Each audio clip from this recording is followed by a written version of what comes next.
Who Gets to Decide? A liberty-based podcast that brings a little piece of sanity to a confused society drowning in a culture of craziness. And here is your host, Seth Martin.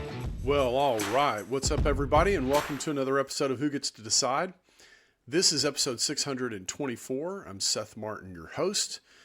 Thank you for joining me this evening. Glad you're here, and as always, happy you're listening. I wanted to go back to the Charlie Kirk assassination because this is becoming more and more interesting.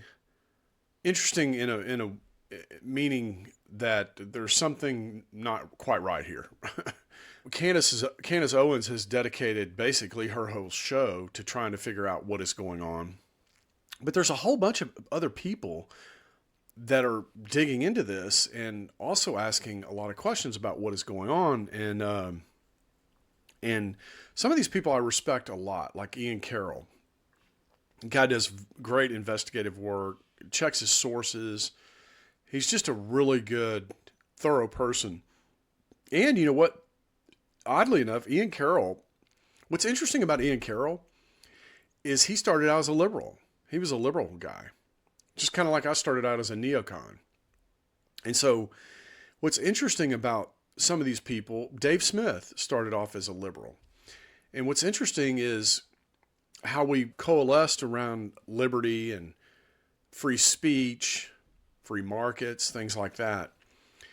And I think one of the things that's kind of showing me is that the Republican-Democrat dichotomy is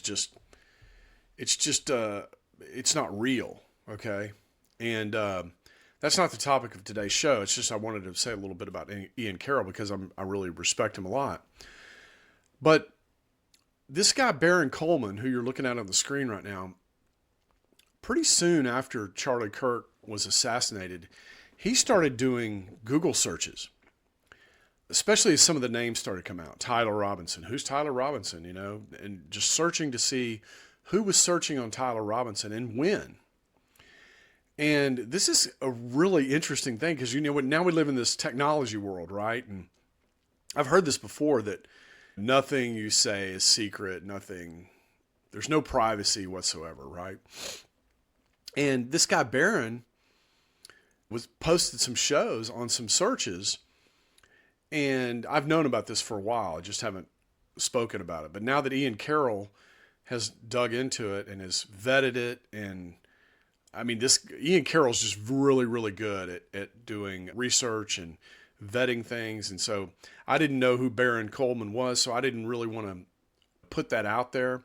I've sent it to friends and stuff like that, but I haven't really put it in any of my shows or anything. So I wanted to talk about it today because this is very, very interesting. It's starting to look a lot like not a conspiracy theory, but an actual conspiracy to murder a political rival or maybe somebody you liked before, but is becoming inconvenient. And that is really something. And so I wanted to just spend a few minutes talking about it today. We're going to play these. I'm not going to play the whole thing with Baron Coleman. You can go look up his searches. Probably the easiest way to do it is just go to his site and watch all his videos on these searches. But I'm going to give you an idea of what it's kind of like. And so let's just jump right into it because this is some really interesting stuff. And I think it's interesting how people try to bludgeon people with the conspiracy theory label. And, you know, but what is a conspiracy really? A conspiracy is just more than one person conspiring or planning to do something to break the law, to break some sort of law, in this case, murder. And why? You know, why was Charlie Kirk murdered? Now, on this show back in July, we did a couple of shows on Tucker Carlson, his speech at TPUSA, Dave Smith's debate with Josh Hammer at TPUSA. And these were widely distributed. And I remember thinking at the time and actually saying that wow, this is going to be a problem because Charlie Kirk, even though he didn't share, let's say, Dave Smith's opinion about Israel, he was platforming Dave at his event. And this is TPUSA is a very political organization, okay? That's its purpose. And so Dave Smith and Josh Hammer, and by the way, Dave Smith just wiped the floor with Josh Hammer. And Josh Hammer's a lawyer. He's a Jewish guy. He's a lawyer. He's a writer. Dave Smith is a comedian. Okay. This is one of the things they use against people like Dave Smith. Oh, he's just a comedian. He doesn't know but Dave Smith, first of all, he's intuitive, but also he's a very logical thinker, and he logically thinks through these things, and he doesn't see the argument in it. He doesn't see the validity of the argument. And when you put somebody like that in a room with somebody who's just a propagandist, it doesn't matter if the propagandist is a lawyer or if it's somebody really smart or whatever. It's just apparent. And man, I watched some of the footage from that event, and the crowd noticed it too. And if all those young people noticed it, all those Jewish donors noticed it as well. And so I just want you to keep in mind that event was July 13th and July 14th. Dave Smith's debate was on July 13th, and Tucker Carlson's speech, along with Megyn Kelly, was on July 14th. And I remember thinking and saying, this is going to be a real problem because the people that fund TPUSA are not going to be happy about how Charlie Kirk is decided to take the organization. And, this was obvious to me. But anyway, in retrospect, it's interesting to listen to someone like Baron Coleman talk about this and also show us these searches. So let's just jump right into it. Sorry about that. I forgot to turn that off. So let's jump into the Baron Coleman clip.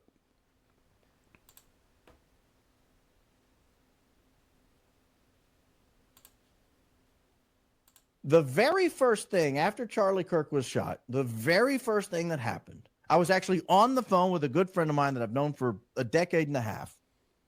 We're discussing Kirk getting assassinated. Both of us just completely in shock. My friend actually knew him pretty well. And I mean, we're going through who could have done this. And I said, hey, they've arrested somebody. And we both pull up the pictures and we're looking at it. And they've arrested a little old man named George Zinn. You remember George Zinn? So I go and I search George Zinn. You can see here where George Zinn was arrested. There's a little blip on September 10th in the District of Columbia. I'm assuming this is everybody racing to the computer to figure out who is the guy they just arrested. I don't know what this is. Maybe a few days later, people go. But look here, July 20th. Now, this July 20 is going to become very important tonight.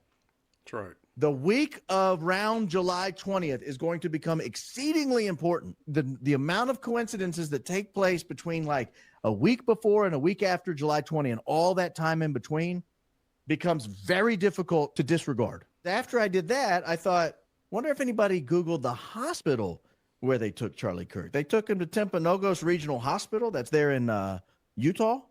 They have, I think, a campus in Orem, Utah.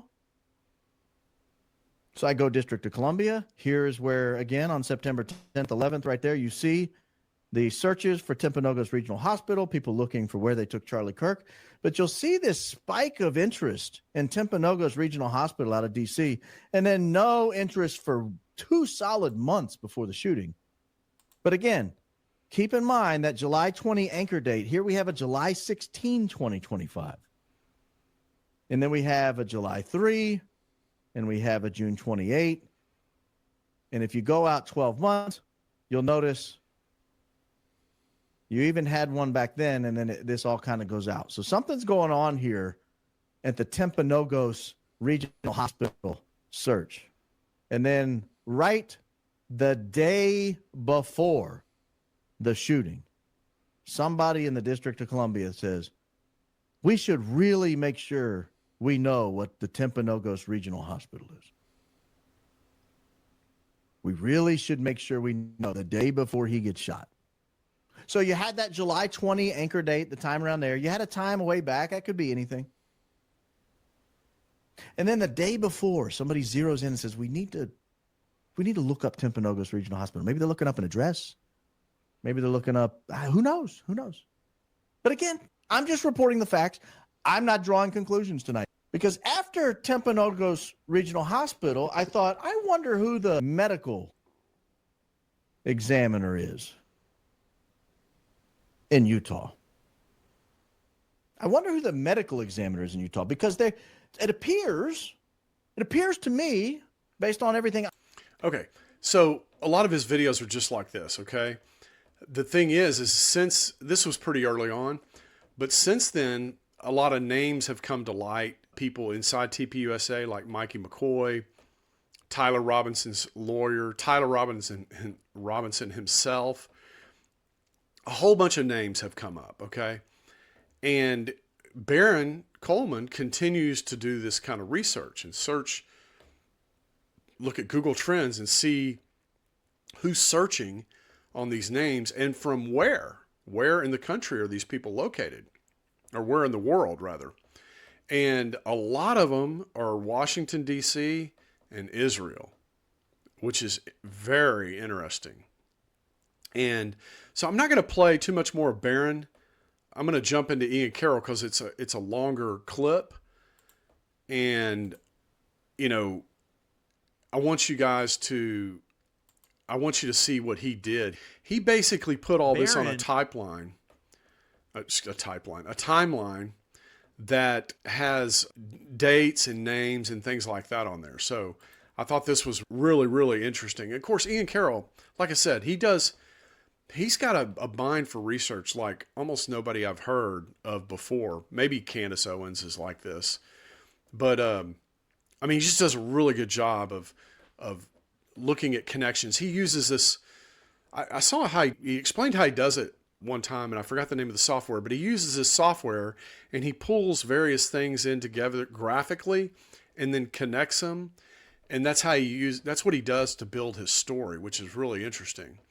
But let's listen to him discuss this a little bit. And he's tying this directly to the timing of the TPUSA event. Now, notice that some of these searches were happening even before the TPUSA event. And this goes back to something Candace Owens was talking about, that a lot of these pro-Israel people came out and said, oh, no, that's not true. Charlie was changing his mind about Israel. That's a bunch of baloney. Charlie was basically Israeli. I mean, that's what they were essentially saying. And what you find out is they called Candace Owens a liar. They said she wasn't telling the truth. She was just making this up out of whole cloth. Well, then Candace Owens produces like text messages, like a bunch of text messages. And then they had to recant that, right? They had to kind of take it back and say, well, I guess she wasn't lying. And it showed that his mindset was changing. In these text messages, like, man, you guys have got to do something. This stuff, what's going on in Gaza is not working out. We can't defend this. And maybe I should have Candace Owens at the event, or maybe I should have Candace Owens. And they were like, no, please don't bring Candace Owens on, and all this kind of stuff. So there was a lot of drama going on even before TPUSA event. And then there's this story that comes out where Tucker Carlson, he's being polite, right? Because he's being invited to Charlie Kirk's event. And he says, there's like a group of them, Megyn Kelly and Tucker Carlson, and Charlie Kirk is there. And this was reported by Megyn Kelly, by the way. She had a recording of this. So it's not just her saying it. There was actually an audio recording. And Tucker Carlson's talking about, look, I know you're very pro-Israel, and I don't want to embarrass you here at your show or anything like that. So I'm just going to kind of steer clear of that subject. And there's a recording of Charlie Kirk saying, no, he goes, I want you to go max. What? Now that's, he didn't just, Charlie Kirk was not just, he wasn't that spontaneous, right? I mean, I'm sure he was wrestling with this for months, probably going back to May and certainly June. I mean, he had to have Dave Smith and Tucker Carlson planned for the event, certainly more than a month in advance, if not 2 or 3 or 4 months in advance. This is something Charlie Kirk was wrestling with for a while, and these other people knew it. Okay, these donors, these big donors, Netanyahu himself, people in the government, people in the American government, people in the Israeli government. So we got some very strange coincidences going on here. And I'm not the only one saying this. There's a lot of people that are noticing this. And of course, the standard response is bash people for noticing these anomalies, right? That's the standard treatment. It's just, what? You're noticing? You're racist, and just try to, shout you down and whatnot. All right, let's jump into Ian Carroll's explanation here. It's very, very, very interesting. All right, here we go.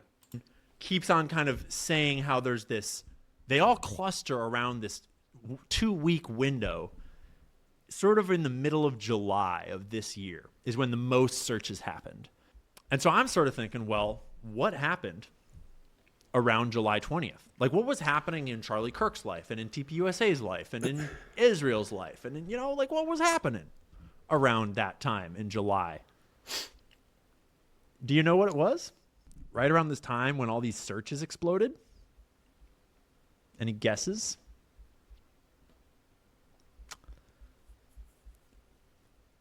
On July 13th of this year, Charlie Kirk was in Florida at the TPUSA event hosting a debate between Dave Smith and Josh Hammer, where Dave Smith made Josh Hammer look like a fucking idiot and made the entire pro-Israel cause look ridiculous. And then the next day, on July 14th, Tucker Carlson headlined the main stage for the closing night of the event. And we know from Tucker's reporting, Candace's reporting, and kind of Dave Smith's reporting too, that a conversation happened backstage before Tucker went out on stage where he said, listen, I know that you get all this shit from donors, and I know that they're all over you, and I normally talk about Israel and about Jeffrey Epstein and all these things, and I'm not going to go hard on it. I don't want to bring more trouble on you. I'm not going to do it. And Charlie said, no, go all the way. Say it all. And Tucker recounted that conversation to us. So that was July 13th and 14th. And there were searches before that. They extend into June and a few. By the way, when Tucker reported on that conversation, he was called a liar. And, he's just lying. Tucker, this, that, and the other. There's all this negative stuff about Tucker. And then Megyn Kelly came out with a recording.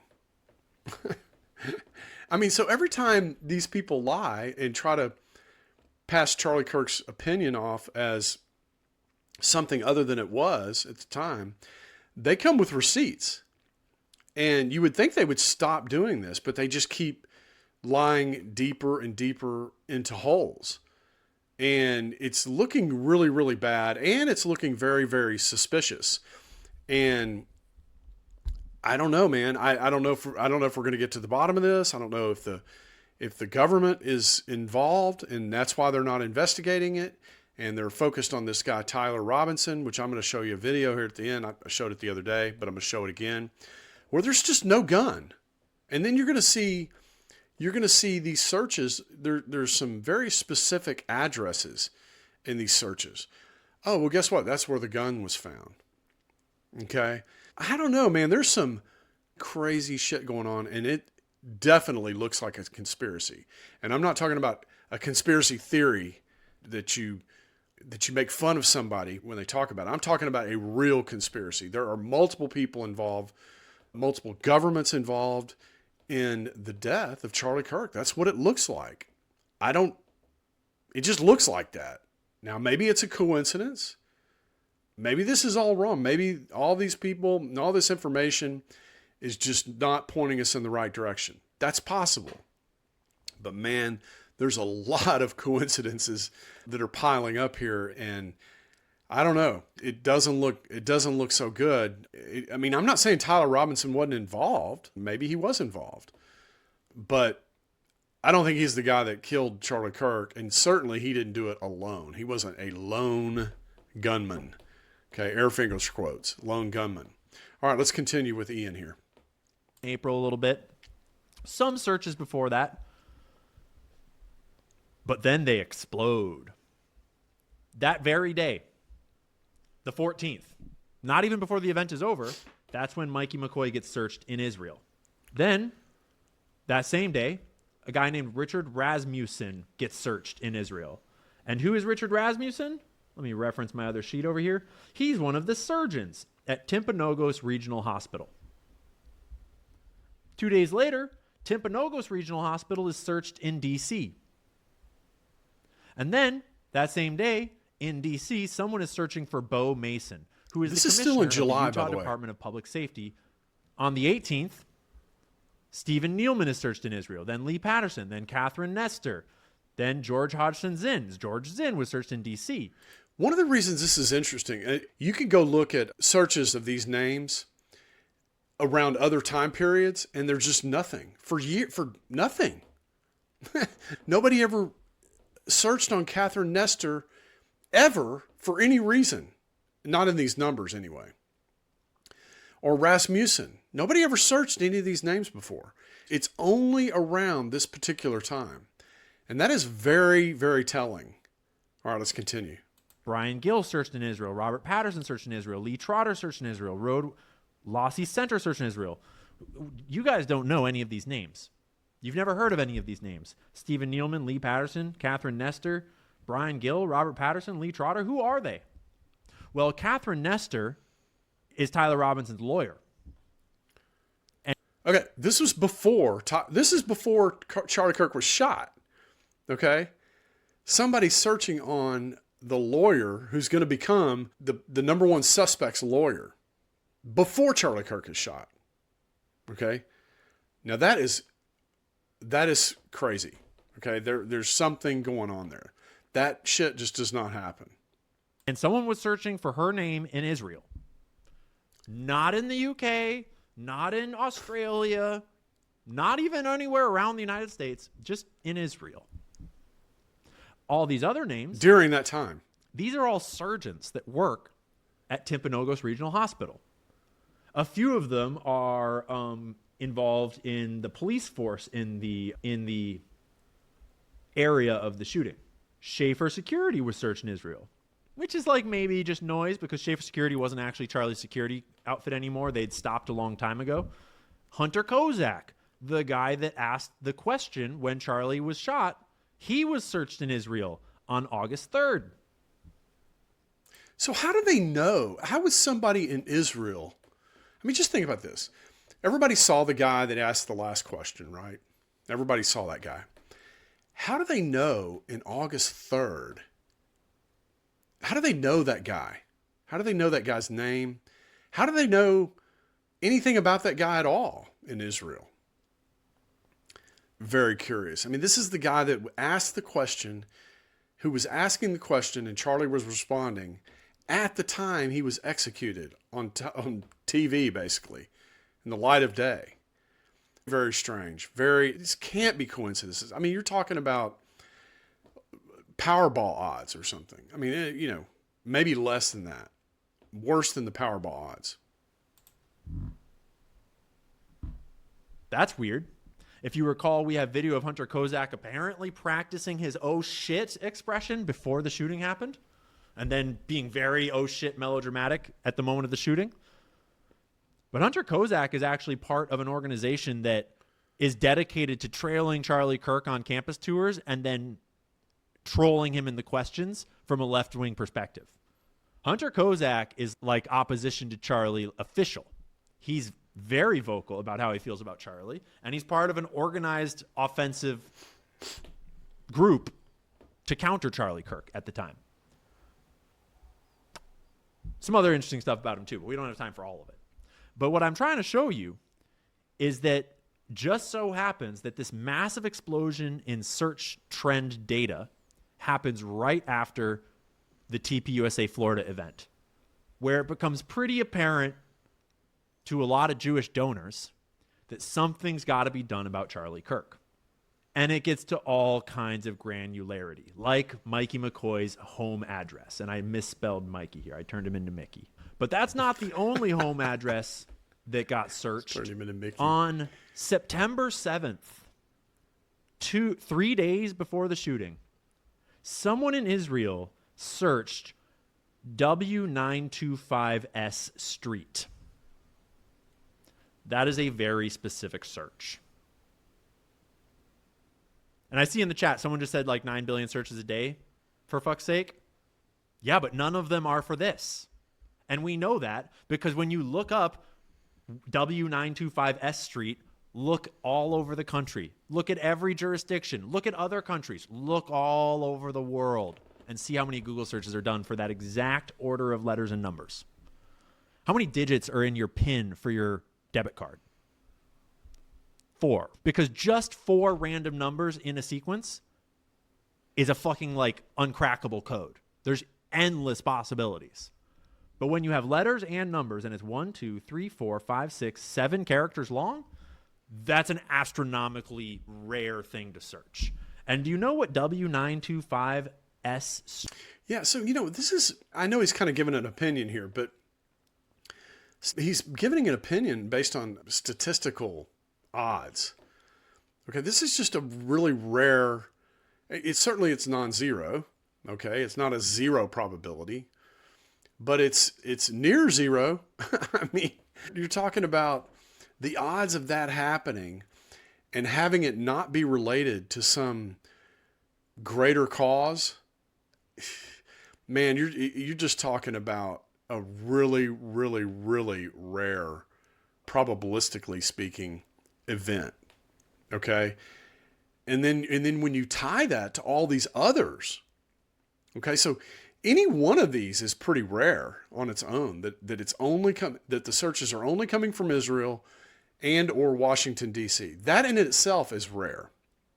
Okay. But then when you start, okay, what's the probability of this and this and this and this, you start combining the probabilities, and you're talking about something that's almost 0 probability. Now, technically, this is circumstantial evidence, but my gosh, if I'm Tyler Robinson, I'm certainly using this information to defend myself and say, look, I didn't have anything to do with this. Yes, I was in the area, and yes, my grandfather's gun's over there, but I don't know why. And no, I never wrote those text messages. And, it's starting to look like a setup kind of, and by a handful of people that have the ability and the know-how to put something like that into action. All right, let's continue. Street is? Yeah, let's look at where the street is. It's not Mikey McCoy's address,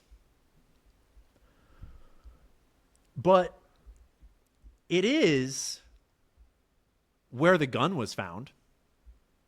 Like literally where the gun was found. It is this tiny stretch of road from about here to about here, which is like 1, 2, 3, 4, 5, 6, 7, maybe 8 houses. And the gun was found right here. 3 days before the shooting, someone halfway around the world is searching for an address in this little town in Utah. I mean, it's not a little town. It's attached to Salt Lake City. 3 days before the shooting, someone is searching on an address where the gun just happened to be found. I mean, I don't know, man. That's you got to be pretty gullible to believe that. All right, let's continue. But bitch, please. Come on. And then on July 11th in the District of Columbia, someone searched 683 W925S Street. That's a pretty specific location. 683 is this house. That's on July 13th. Right there.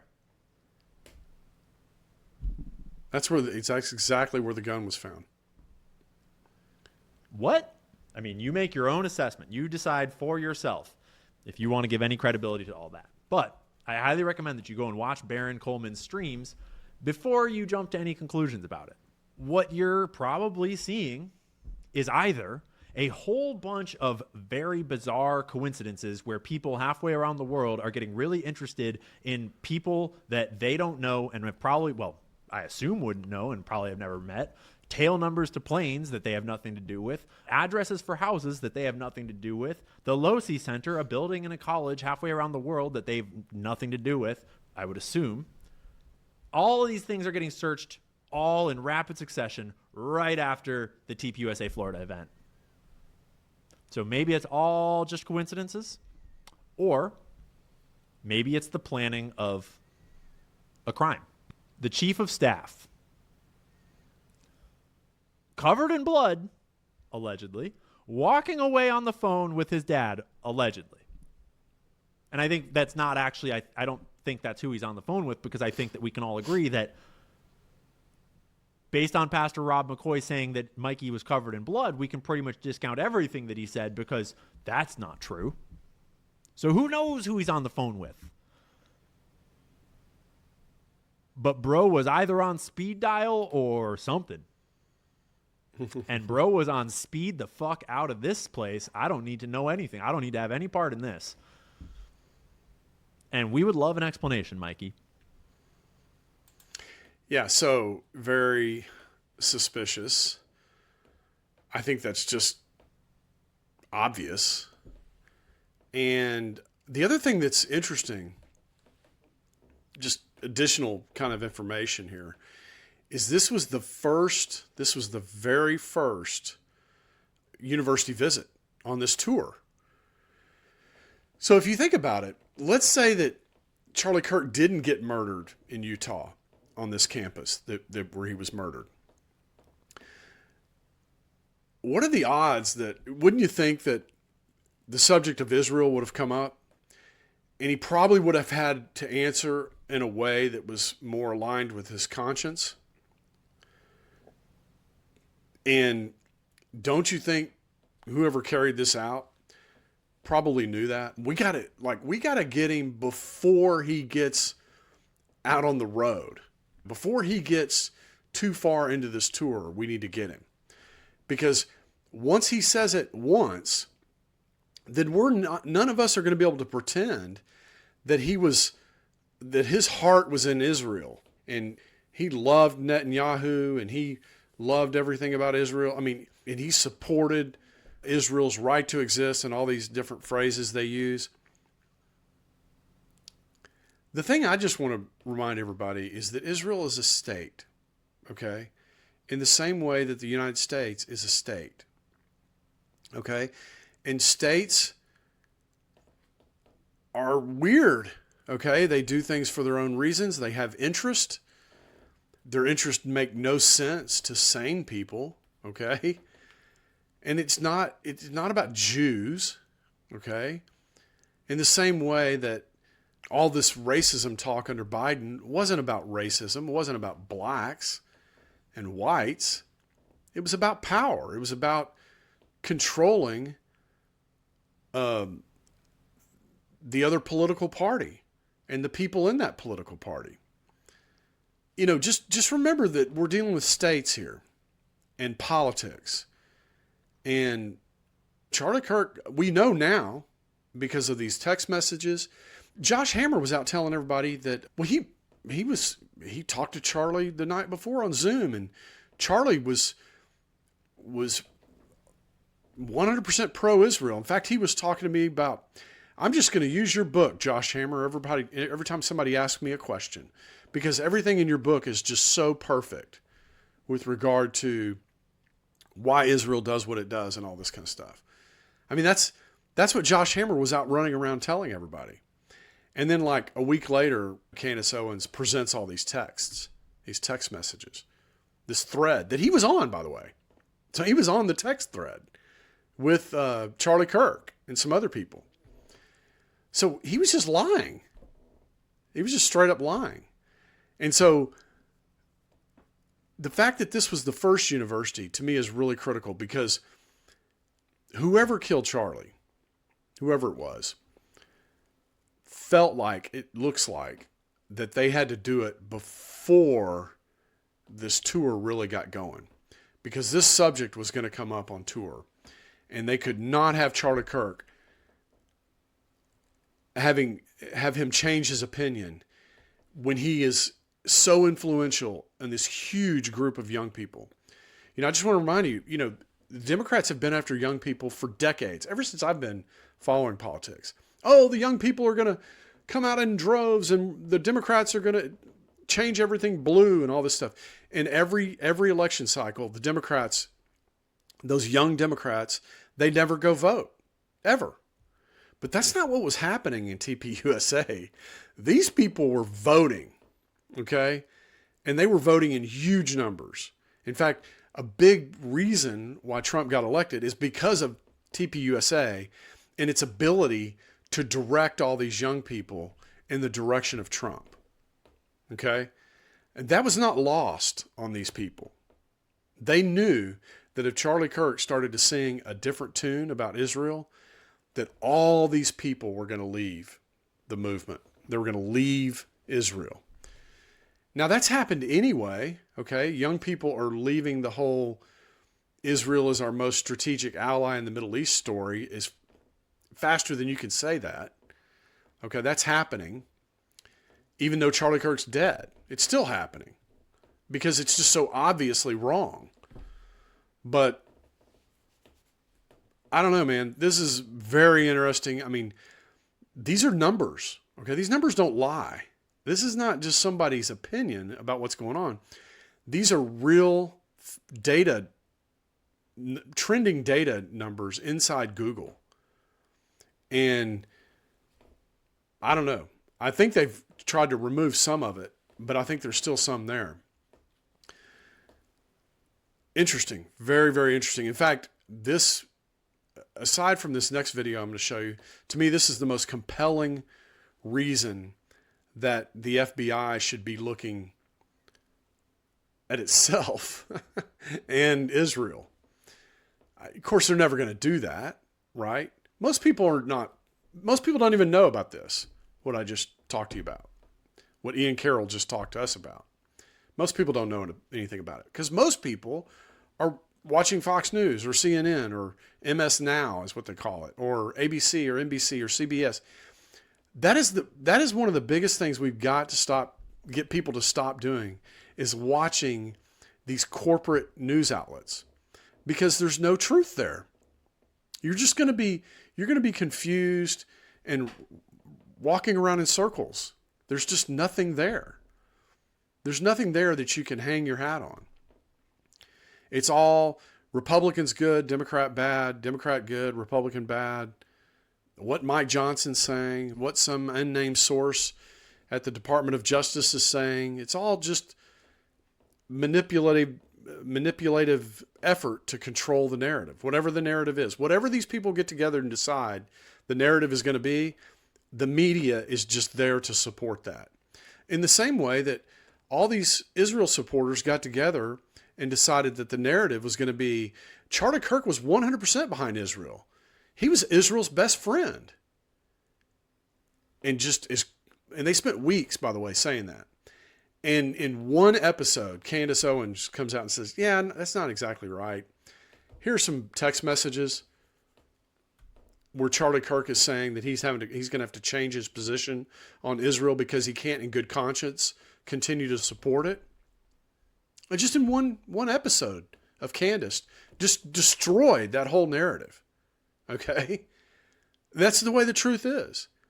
You can tell a million lies and tell one truth that negates all that, and all those million lies they just evaporate into the ether. And that's the way the truth works. The truth is the most powerful thing. It doesn't matter what your narrative is, especially if you don't have control over the information, which, by the way, is one of the reasons that free speech needs to be protected, period, full stop. We've got to protect free speech. You cannot let these people and their propagandists convince normies out there that somehow what's being said on social media is dangerous. You cannot let that happen. We've got to stop that at all costs. All right. I'm going to switch to the Tyler Robinson video. I want to just show this real quick. This is the video, the official video of Tyler Robinson fleeing the scene, okay? And I want you to pay attention up here. You can see somebody running, and then you can kind of follow my cursor there. And then they come out on the other side of that building, right about there. There we go. And this even zooms in. This zooms in, and of course it's grainy and everything, but there's no gun here. There's no gun in his hand. There's no gun in that bag. There's just no gun. And so if he shot the gun while he was on the roof and he's fleeing the scene and the gun wasn't found on the roof, okay, it was found at 625 Southwest Street or whatever that address was, 683, then how did it get from that roof to that backyard near that chicken coop? If that guy on the video right there didn't take it there. Ultimately, that's the question. And I would say, since Tyler Robinson's lawyer is also one of the names in that searches, I'm guessing she's not going to be asking those questions. She's not going to be vigorously defending Tyler Robinson, and he's probably going to get convicted. Unless this video is shared about 1 billion times and everybody starts to see this for what it is. It's just some effort to frame somebody. And I'm not even saying that he wasn't involved. He might have been wrapped up with some of these people. They use useful idiots are part of what government does to carry out what it's trying to carry out. They find people that are, they're disenfranchised in some way. This guy was a trans person. A lot of these trans people are being used. And there's a lot of discussion about, is this some sort of MK Ultra deal? And I don't know. I don't know enough about MK Ultra. I know that the CIA, that's a fact that they experiment on all these people. But some people think that the CIA and some of these intelligence agencies have brought this whole MK Ultra back. And that's part of what the trans movement is. They're I don't know if it's chemically or if it's psychological. I don't know exactly how they would be doing it, but it does seem to be trans people that, and not all trans people. Okay. We can't say all trans people are part of some psychological warfare. We can't say that, but some of these school shootings were done by trans people. This guy, Tyler Robinson, is interested in trans, had a trans boyfriend or whatever. So maybe this group of people somehow is being manipulated to commit these crimes, or at least be involved. Maybe Tyler, see, my position is Tyler Robinson, if that's him, didn't pull the trigger. There's just no way, because the gun is not in his hands. It's not in that bag. It won't fit in that bag. Even if you took it all apart, it still wouldn't fit in the bag because the barrel's like 3 feet long. But somehow the gun ended up in this other place. Well, how did it get there? If Tyler Robinson didn't take it, if anybody else took it, then it's a conspiracy to commit murder. It's simple as that. So it can't be just a lone person, a lone shooter. And this is the problem. This is the problem with this whole narrative. It's got a lot of holes in it. And this being the one that's the most obvious. But there's other holes, like where are all these searches? Why are all these people being searched months in advance? Why is that happening? Why would it happen? Can you even explain how all these doctors would be searched? How the hospital itself would be searched? How Tyler Robinson's future lawyer would be searched way back in July or August? How's that? Can you explain? Can you even put forth a theory where that would be something that would be plausible? I don't see one. So we got a really difficult thing going on here. And the FBI seems less than interested in trying to solve it. Candace Owens seems very interested. She's managed to tie some of it to a couple of Egyptian special forces planes that landed in the area. And I don't know, about 12 guys rented cars. And she even has released the license plates of the cars and has asked people for photos. And are there any photos out there with these cars with these license plates? So she's doing a lot of interest. I mean, she is, look, her and Charlie were good friends. I think that's obvious now too. A lot of people came out early and said, Charlie hadn't talked to Candace in years. And she produced some text messages. I'm like, oh, well, okay. So they texted every now and then, but that doesn't mean they were friends. I mean, you do just ridiculous stuff that these lies they keep getting caught in. And again, something's happening here. We don't know exactly what the reason is, but it seems to be tied to our support, the American support for Israel, the political piece of that requires the political movement to be behind Israel in the Israel lobby. There's just something going on here. And I don't know if we're ever going to get to the bottom of it, but if they convict that guy for shooting Charlie Kirk, it's just another example of just a rigged system, as Donald Trump used to say. The system is rigged.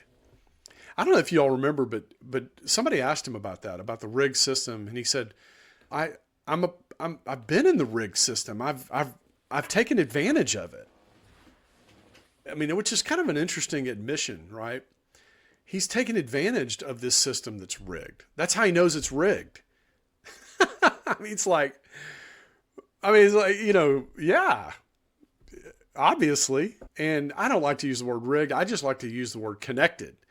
Like people that are connected to government, that use government's force to advantage them somehow. This is how they get wealthy. Bill Ackman, I think this is something Tucker Carlson was talking about. Bill Ackman, yeah, okay, he's a bright guy and he's aggressive, but $9 billion. It's not like he created Facebook or Amazon or something that massive numbers of people are using. He's an investor. And I don't think he's as good as Warren Buffett. And Warren Buffett doesn't even invest that way. Warren Buffett buys companies. So how is it that Bill Ackman has become so successful? Even Paul Tudor Jones is not worth $9 billion. And what I know about investing and people like Paul Tudor Jones, he's maybe one of the greatest investors ever. And he doesn't have $9 billion like Bill Ackman. So I think we need to understand that there is a connected class. And Bill Ackman's just one of, let's say, tens of thousands. But if we're ever going to change it, we have to open our eyes, first of all, and recognize when we're being manipulated, when they're trying to run some narrative that doesn't line up with reality. And to the extent we can do that, we can get in control of this situation. But until we do that, Democrats are going to be yelling at Republicans, and Republicans are going to be yelling at Democrats, and people are going to grift on the edges of that and make their money, and nothing's ever going to get done. We're just going to continue to tread water in this space. All right, with that, I want to wrap up the show. Listen, come in and watch the show. If you're listening, come in and watch it on YouTube. Give me a thumbs up, a like and subscribe. One of those little thumbs up deals. And subscribe. That'll help the algorithms kind of churn around and present our videos to people that might be interested. So please do that. Comment on the show. Look, if you think, Seth, you have lost your mind, you are absolutely crazy. This is, you're barking up the wrong tree or whatever your comment is. If you come in there and say something, tell me why you think this is all bogus. I read those things. So come in and challenge it if you don't see this. Okay. All right, everybody. Thanks for coming in. Appreciate you listening. Come back in a few days. Happy Thanksgiving to you. If we don't talk, we probably won't talk before Thanksgiving. It's probably be the last show before Thanksgiving. But enjoy your families. Drive safely if you're driving somewhere or flying somewhere. Be safe. Come home. Don't get too caught up in the craziness out there. Just relax and take your time getting where you're going to go. get there safe, and have a great time. Enjoy your family. And after Thanksgiving, we'll be back and do another episode of Who Gets to Decide. All right, everybody, I'm out. Peace. Take care.